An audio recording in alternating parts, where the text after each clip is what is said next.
नमस्कार, मी लीना मुळे आज खूप दिवसांनी आपल्यासमोर आली आहे, खास एका कारणामुळे. मागच्या बुधवारी 17 जुलैला चातुर्मास प्रारंभ झाला आणि अख्ख्या महाराष्ट्रभर साजरी झाली आषाढी एकादशी. नवीन किल्लेवाडीमध्ये पण आम्ही साजरी केली.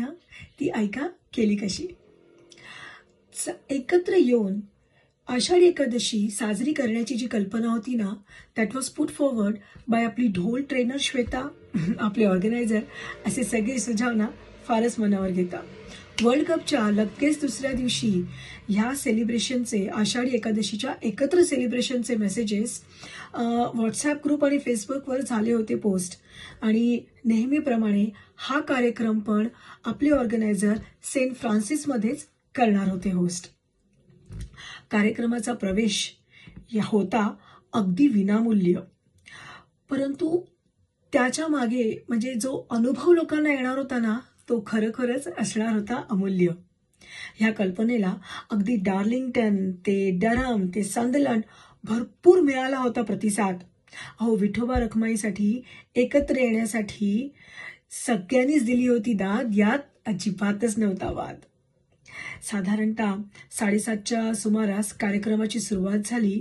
बाय छोट्या वारकऱ्यांची पावली. किती प्रसन्न झाली असेल ना त्यांना बघून आपली ही विठू माऊली. वारकऱ्यांनी पावली जी केली होती ना, त्यावेळी हातात घेतले होते टाळ आणि झांज. विठ्ठलाच्या नामस्मरणाने त्यावेळी अगदी मंत्रमुग्ध झाली होती तिन्ही सांज. त्यानंतर एकसे एक गायक होते ज्यांनी गायलं छान भजन आणि अभंग. अक्षरशः अंगावर काटे आले आणि ऐकून त्यांचे भजन आणि अभंग ऐकून सगळे जाऊन गेले होते दंग. 8:30च्या सुमारास विठ्ठलाची आरतीची तयारी झाली होती.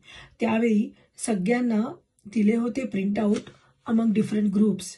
असं साधं सरळ पण मंगलमय होतं त्या दिवशी ह्या कार्यक्रमाचं स्वरूप. आरती संपताच तयारच होत्या प्रत्येकाच्या हाती फराळाची प्लेट, घरगुती फराळाची प्लेट. उद्देश एकच होता की दुसऱ्या दिवशी गुरुवार होता, लोकांना ऑफिसला जायचंय, घरी झोपायला उशीर व्हायला नको, त्यामुळे त्यांना व्हायला नको लेट. फराळातही होतं फोडणीची भगर, रताळ्याचा किस, कोशिंबीर, श्रीखंड आणि साबुदाण्याचे वडे. त्याच्या जोडीला फलाहार. आणखी काय हवं गडे. दानपेटीत तर डोनेशन पण दिल्या गेलं होतं, अगदी अनॉनिमस राहून. खरोखर डोळे दिपून गेले होते त्या प्रसन्न वातावरणात तिथल्या प्रत्येकाचा उत्साह पाहून. गायकांपासून व्हॉलेंटियर्स पर्यंत बरीच मंडळी होती, पण मुद्दाम ना त्यांचं मेन्शन नाही करणारे नाव. विश्वास ठेवा, त्या दिवशी ते 3 तास सेंट फ्रान्सिसमध्ये खरोखर वसलं होतं छोटंसं टुमदार पंढरपूर गाव. त्या दिवशी संध्याकाळी फारच सुरेख होता तो विठ्ठलाचा साज आणि विठ्ठल रखमाईची मूर्ती.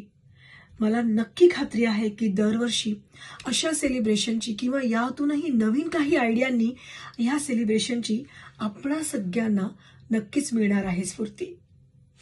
खरं सांगते मंडळींनो, जाता जाता एकच मनापासून तुम्हाला सगळ्यांना विनंती करू इच्छिते की यापुढेही मिळून आपण सर्वजण छान साजरे करूया असे सर्व काही सण आणि चेरिश करूया एकत्र साजरा केलेला प्रत्येक क्षण.